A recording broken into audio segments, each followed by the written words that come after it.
Hi, everybody. Welcome back to the Rome's Eternal Decline YouTube channel. I'm really excited to be back and introducing some new material because in just a couple months, I'm going to have a book coming out. It's called The Romans. It's a 2,000-year history of the Roman state. And I'm really excited to be doing this video because I can give everyone who sees this 20% off discount if you want to buy the book at basicbooks.com. So there's a promo code Romans20, and this is valid through October 7th of 2025. So I want to encourage you all to get the book. But today, what I want to do is also introduce you to what the book is and what I'm trying to do in it. This is I think in some ways probably going to be the biggest project that I ever do. And because of that, I'm extremely excited and extremely hopeful that it's going to produce something that really does change the way not only we think about Rome, but also the way that we use Rome to think about the world in which we live and the sorts of things that perhaps we ought to consider as we think about what makes society sustainable and long lasting. So, The Romans is a book that I think is extremely unique. It's the first book that offers a comprehensive history of the Roman state from its beginning in the 8th century BC through its end with the Crusader capture of Constantinople in 1204 AD. And my goal in writing this was really to tell the story of that Roman state from beginning to end so that I and everybody else could appreciate the connections that join over 2,000 years of Roman history without introducing the kinds of arbitrary divisions that have long separated Roman history and enabled us to pretend like we don't see the overlap between these different chronological periods. So, for example, traditionally we've seen the Roman monarchy, which starts sometime around 753 BC, and people who work on the monarchy, they finish working on the monarchy with the revolution that leads to the creation of the Roman Republic in 509 BC. Then we have different phases of the Roman Republic, starting in 509 BC, and evolving at various moments until finally the Republic ends with the creation of the empire by Augustus around the year 30 BC. Again, the continuities, though, are really remarkable because once the Republic becomes the empire, a lot of the structures of the Republic are still there and they're evolved and they change. And the imperial period then gives way to the Byzantine period, and all of these divisions are things that, on one level, make a lot of sense.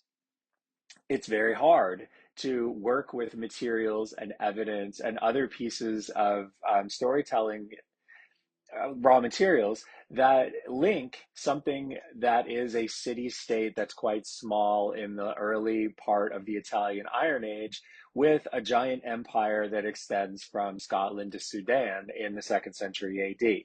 That's understandable.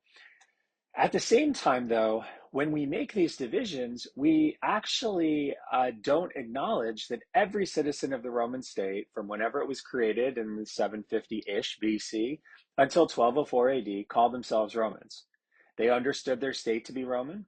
They organized their personal lives and their political lives around the understanding that they were Roman and lived in a Roman state.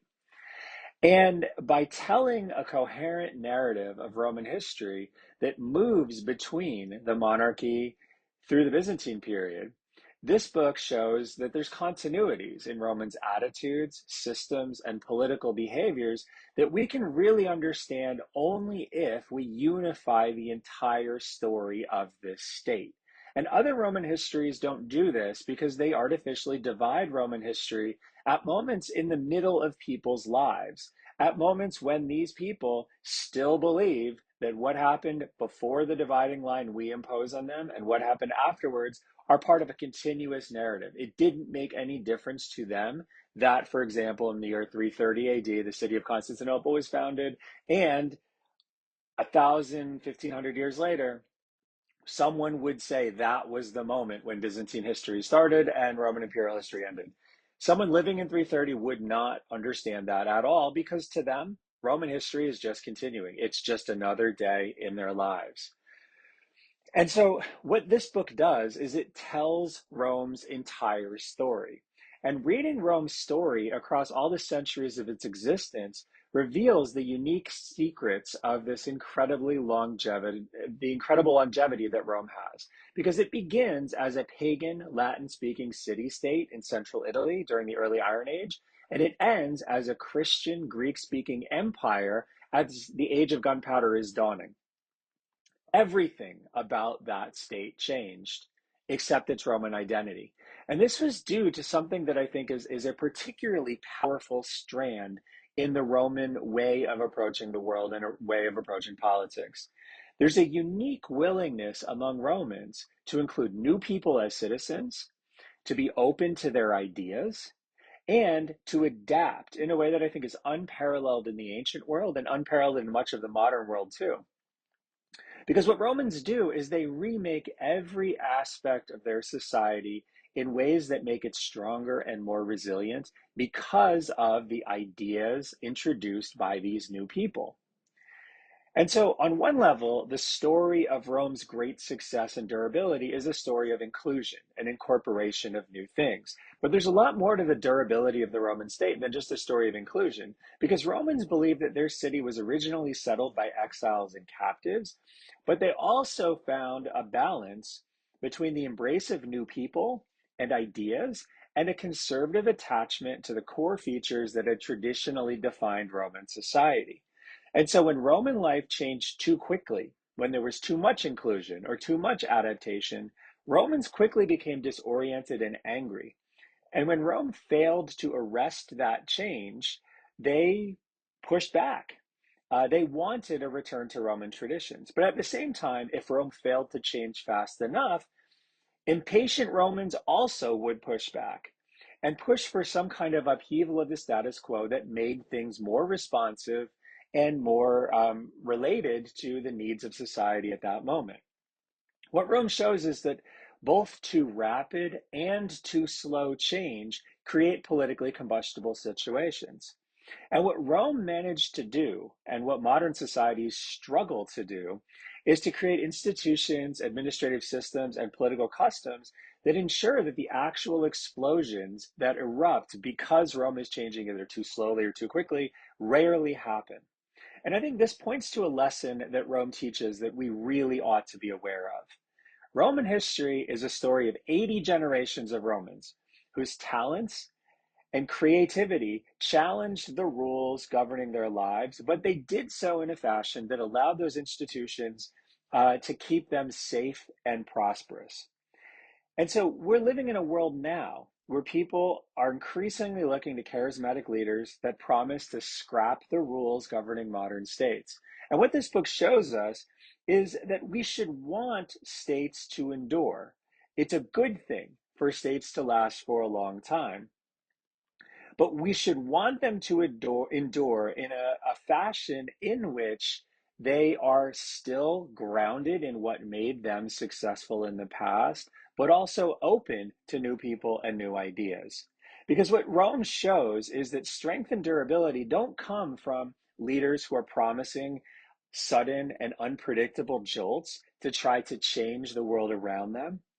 They come instead from leaders who promise that they can uphold traditions and move things forward in accordance with the laws, systems, and customs that have long existed in their societies.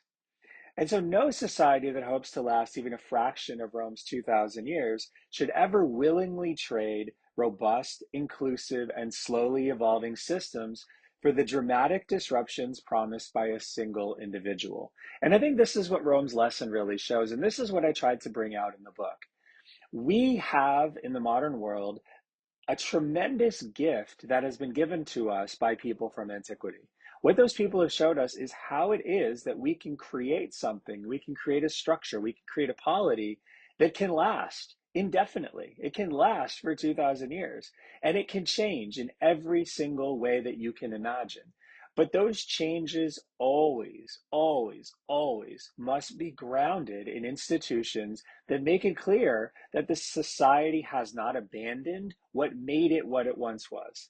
Romans are always Romans, even if they live in a Christian world, even if the capital is now in Constantinople instead of Rome, even if They are using things like napalm-based weapons that their ancestors could never imagine. All of these things are possible because Rome embraces good ideas, it embraces capable people, and it embraces new approaches to things. But it does so in a fashion that remains consistently Roman and emphasizes to the people living in that state why Romanness matters. And I think this is what I try to show in the book. And this is what I'm going to try to show in the subsequent videos that I post about the book. Um, I'm going to start a conversation that I think is going to be hopefully quite beneficial to us, both in thinking about Roman history, but also in thinking about the world around us. And so please do look forward to additional videos about the Romans and about some of the ideas that it introduces. And hopefully, if you like what's going on there and in this video and in those other videos, you'll buy the book. I would love that. And I'd love especially to hear from you in the comments about what you're finding to be really gripping about Roman history. And then, in particular, if you enjoy the book and if you enjoy the videos that are related to it. So, I'm really looking forward to the projects that are coming out this fall related to the book. And I really, really hope that you do take a look at the book and hopefully you enjoy it as much as I did creating it. So, thanks a lot, and we will see you very soon.